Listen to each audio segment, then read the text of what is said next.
सुखदेव जी से राजा परीक्षित प्रश्न करते, महाराज मैं सुना हूं भगवान ब्रह्मा जी के छाया से जो कर्दम ऋषि उत्पन्न हुए उनका विवाह देवहूति के साथ हुआ था और वहां साक्षात भगवान जन्म लिए थे। तो उनके जो है जन्म की कथा, उनके विवाह की कथा सुनाइए। सुखदेव जी वर्णन करते, राजन मनु महाराज की 3 बेटी थी, अकूति, देवहूति, प्रसूति। अकूति का विवाह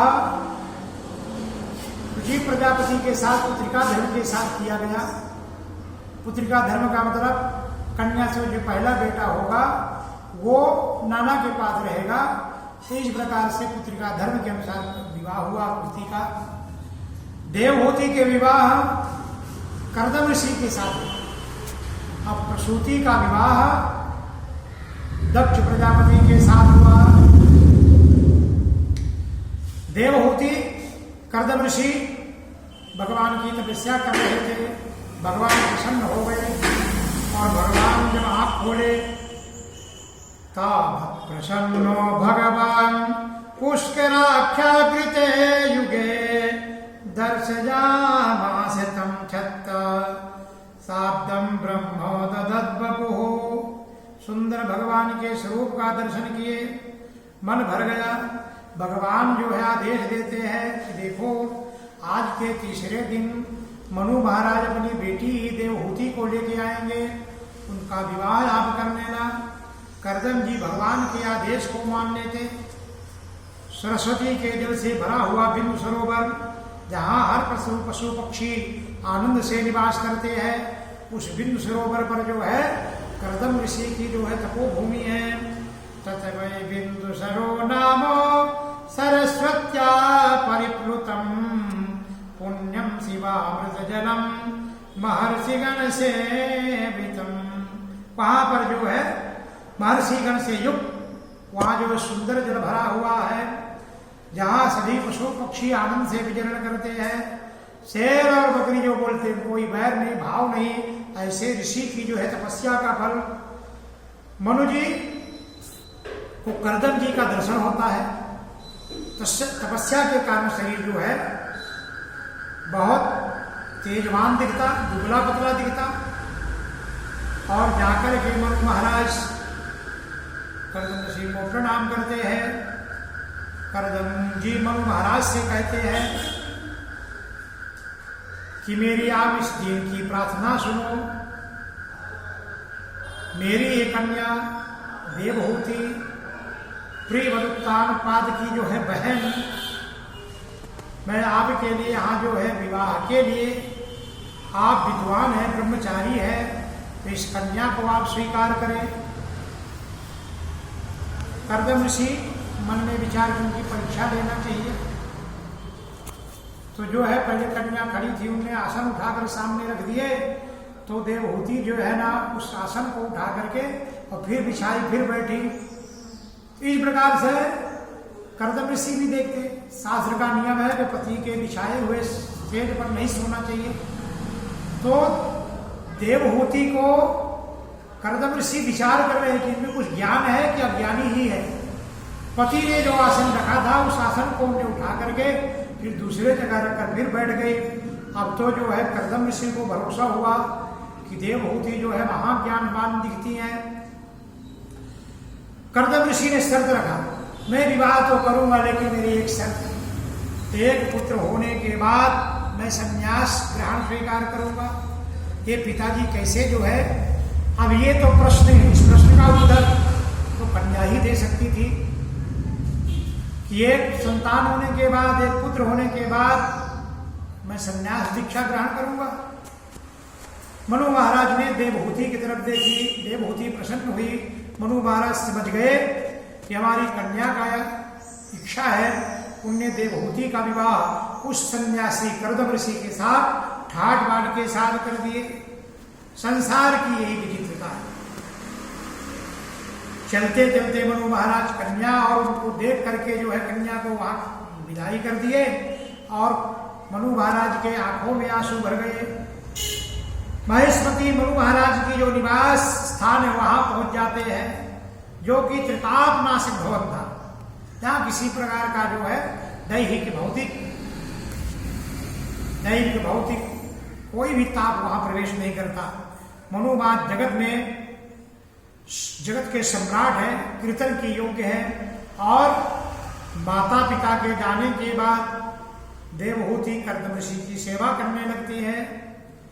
सा वै देवर शिवरताम मानवीं समनव्रतम, पति मेरे देव है, पति से बढ़कर कोई नहीं है। इस भावना से देवहूति कर्दम ऋषि की सेवा करती है। पति ही देवता है, पति परमेश्वर है, परमेश्वर ही पति है। एक दिन कर्दम ऋषि जो है ध्यान करते करते, सेवा पूजा आरती करते वो ध्यान में लीन हो गए। इतनी अवस्था बढ़ गई कि ये बुढ़ी हो गई। जब उनकी समाधि खुली तो इनके केस पक चुके थे। देखो कर्दम ऋषि ने प्रश्न किया, आप कौन है? अब तो जो है देवहूति माता, प्रभु मैं आपकी दासी हूं, विचार करो, आपने मेरे साथ विवाह किया है, मैं आपकी पत्नी हूं। आप बोले थे कि एक संतान होगी तो हम संन्यास दीक्षा लेंगे। अब कर्दम ऋषि जो है जब इस वाणी को सुने प्रसन्न हो गए। तुष्टो हम शुश्रूषजा परमजा परजा च भक्त्या, मैं तुम्हारी सेवा से बहुत प्रसन्न हूं, मांगो क्या मांगना है। लेकिन इस प्रकार के स्वरूप को देखकर मनोमन दुखी भी हुए। अब जो है देवहूति उनको याद दिलाती, आप बोले थे कि मेरे को एक संतान होगी तो फिर जो है हम संन्यास दीक्षा लेंगे। समझ गए कर्दम ऋषि और उनको बोलते हैं, जाओ इस सरोवर में स्नान करो। जैसे स्नान हो जाती है और डुबकी मारती है कि वहां पर जो है हजारों जो है उनकी देवांगनाएं सेवा के लिए ऐसा विमान बनता है, बड़ा विमान जिसमें हजारों सेवक है, हर वस्तु है, सारी भोग सामग्री दुनिया के घर में जो भी है हर चीज उस विमान के अंदर है। बहुत दिन तक जो है उस विमान में चढ़कर भ्रमण किए, अनेक जो है देश देशांतर को गए और उस समय के बाद उनको एक कन्या का जन्म हुआ। ऐसे करते करते 9 कन्या जन्म हुई। गोपाल कृष्ण भगवान की जय। अब 9 कन्या जब जन्म ले ली, अब एक दिन जो है कर्दम ऋषि बोलते हैं, देवी आप बोले थे ना कि संतान होने के बाद हम संन्यास लेंगे। बोले महाराज ये 9 कन्याओं का विवाह कौन करेगा, इनकी शादी विवाह कर दो फिर आप संन्यास लेना। अब जो है आप तो बोले थे कि एक पुत्र होगा, एक संतान होगी। कर्दम ऋषि समझ गए। उनने जो 9 कन्याएं थी, 9 कन्याओं का विवाह धूमधाम से किया। ब्रह्मा के जो 9 पुत्र थे उन पुत्रों के साथ कला नाम की जो उनकी कन्या थी वो मरीचि के साथ विवाह कर दिए। अनुसुईया नाम की जो कन्या थी वो जो है अत्रि ऋषि के साथ विवाह कर दिए। श्रद्धा नाम की कन्या का विवाह अंगिरा के साथ कर दिए। अविर्भु नाम की कन्या को पुलस के साथ कर दिए। गति नाम की कन्या का जो विवाह पुला के साथ किए। क्रिया का विवाह क्रतु के साथ, ख्याति का विवाह भृगु के साथ और अरुंधति का विवाह वशिष्ठ के साथ और शांति का विवाह अथर्व ऋषि के साथ 9 कन्याओं का विवाह कर दिए। और अंतिम में एक बालक जन्म लिया। बोल कपिल भगवान की जय। जब वो बालक जन्म लिया वो साक्षात भगवान थे। कपिल मुनि साक्षात जिनके हाथ में शंख चक्र गंधक माला, उनके जन्म लेते ही उनने जो है देवहूति से आज्ञा ली और संन्यास वानप्रस्थ को स्वीकार कर लिए। गोपाल कृष्ण भगवान की जय।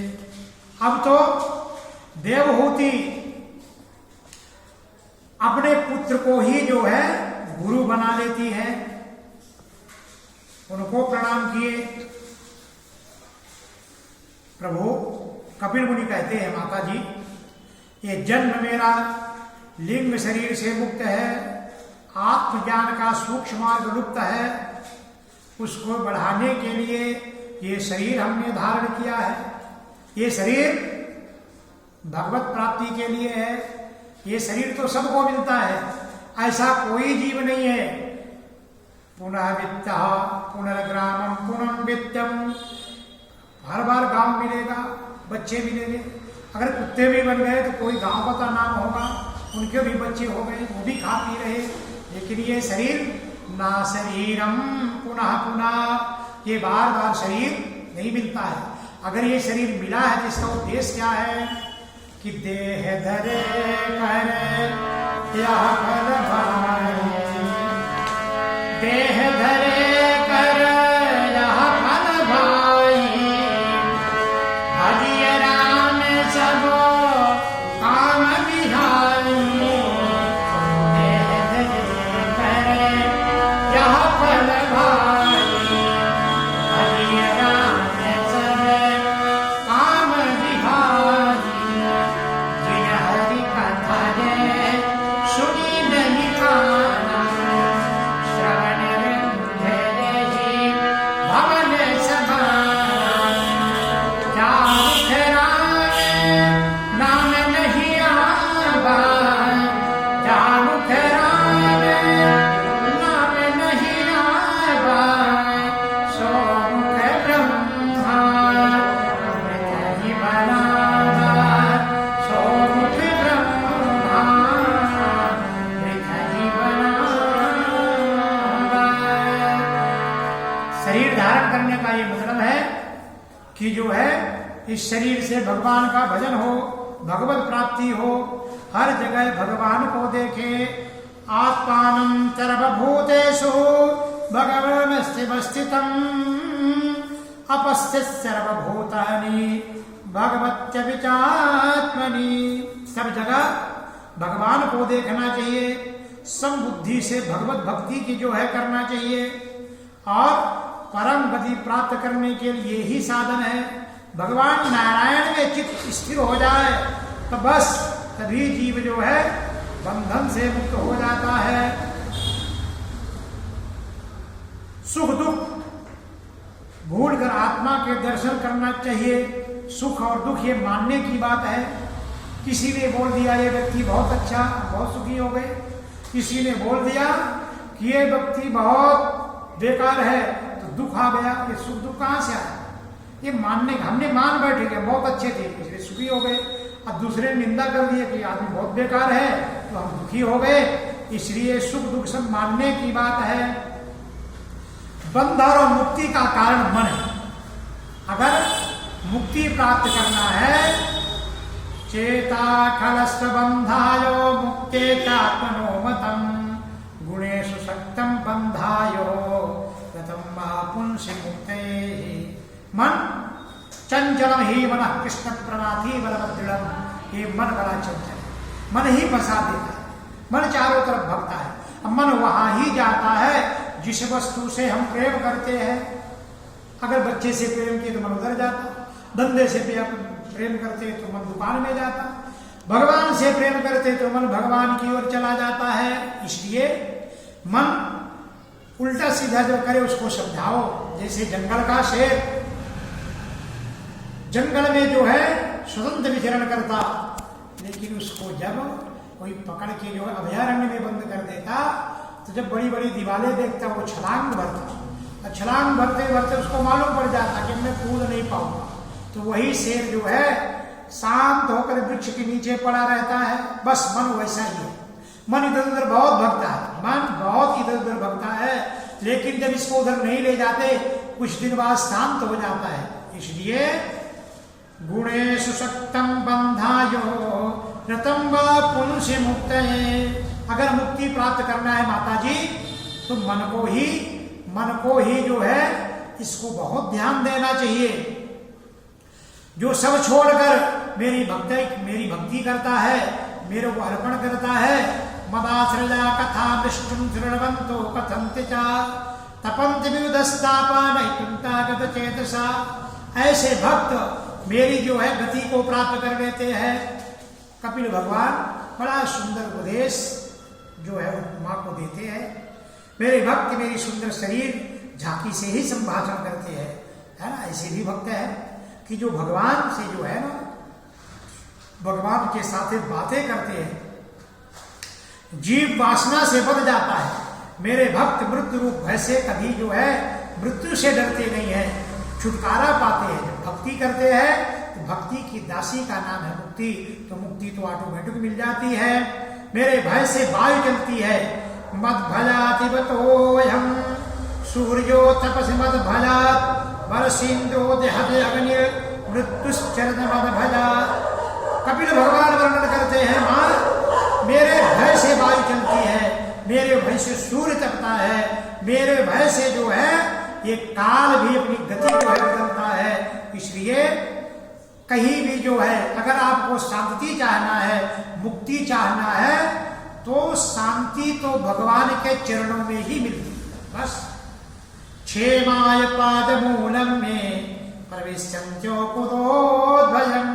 आगे हर जगह डर ही डर है, भय ही भय है, लेकिन भगवान के चरणों में जीव निर्भय हो जाता है। ये पंच तत्व का शरीर है, पंच भौतिक शरीर है। पृथ्वी जल अग्नि वायु आकाश से बना हुआ शरीर है। इसमें जो है पंचतन मात्रा है, 10 इंद्रिय है। इस प्रकार से इस शरीर का वर्णन करते हैं। और पंच महाभूत, जब ये शरीर छूटता है तो पृथ्वी तत्व से चमड़ी बनी, जल तत्व से खून बना, अग्नि तत्व से जठराग्नि बनी, वायु तत्व से प्राण बना, और जो है आकाश का दोनों जो ये संधि है, जहाँ ये हवा चलती है, ये उसको आकाश बोलते हैं। इस प्रकार से नाश्वर शरीर बनता है। और यम नियम योग साधनों के द्वारा चित्र को एकाग्र करके कथा श्रवण करना चाहिए और मौन हो करके स्वधर्म का जीव को पालन करना चाहिए, असक्ति का त्याग करना चाहिए। सानुबंधे असक्ति का त्याग करे, ब्रह्मचर्य का पालन करे, प्रारब्ध के अनुसार जो मिले उसी में जो है संतोष रखे। आत्मदर्शी जीव बनना चाहिए। पुरुष विवेक को जो है अपने विवेक को भगवान की ओर लगाए। इस प्रकार से कपिल मुनि अपने माता को बड़ा सुंदर उपदेश देते हैं। और फिर भगवान के दर्शन कैसे करना, भगवान के बाल रूप का वर्णन किए। बाल रूप जो भगवान का होता है, तो हर घर में भगवान के बाल रूप जो है रहते हैं। क्यों कि बड़े आदमी को अगर किसी ने मार दिया, कुछ उल्टा सीधा बोल दिया, वो बार बार बोलेगा, है ना, इसकी तरफ देखूंगा, ऐसा करूंगा। लेकिन छोटे बच्चे को किसी ने चांटा मार दिया, रोने लगे, उसको जो है चाकलेट मिठाई दी और खिलाया, बुलाया, हंसने लगा। तो छोटे भगवान गृहस्थियों का जो घर है, वो कभी 8 बजे पूजा करते, कभी सुबह पहाटे कर लेते, कभी 9 बजे करते, एक जैसे नहीं होता। जब हम बड़े भगवान बड़ा विग्रह रखते हैं, तो भगवान का पूजा तो टाइम से होना चाहिए, टाइम से भोग लगना चाहिए। इसलिए अपित्य दर्शनम स्वस्थलोकस्य नमस्कृतम संतम वयसी कैशोरे, तो भगवान के सुंदर बाल रूप का पूजन करना चाहिए, है ना। तुलसीदास जी ने भी उसी बाल रूप की वंदना की है, बाल रूप का पूजन किया है। बंदहु बाल रूप सोई राम, बंदहु बाल रूप सोई राम, सब सिद्धि सुलभ जगत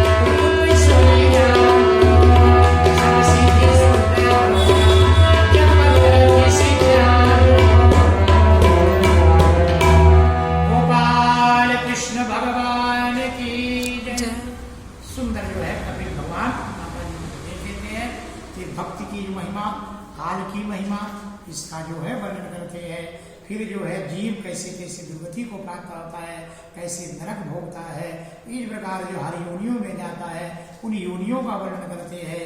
और फिर कैसे कैसे जीव मरने की तैयारी करता है। गृह पाय शरीर गृह पालन निवागरम मरने जलोपेता, शरीर में बुढ़ापा धुलिया पड़ जाती है, फिर भी हमारी आसक्ति नहीं छूटी है। जीव कैसे गर्भ में आता है, और अनेक प्रकार के जो है उपदेश यहाँ पर नरकों का जो है वर्णन किए, कैसे कैसे जीव नरक गति को जाता है, किन कर्मों के कारण नरक प्राप्त करता है। अनेक नरकों का जो है वर्णन किए। गोपाल कृष्ण भगवान की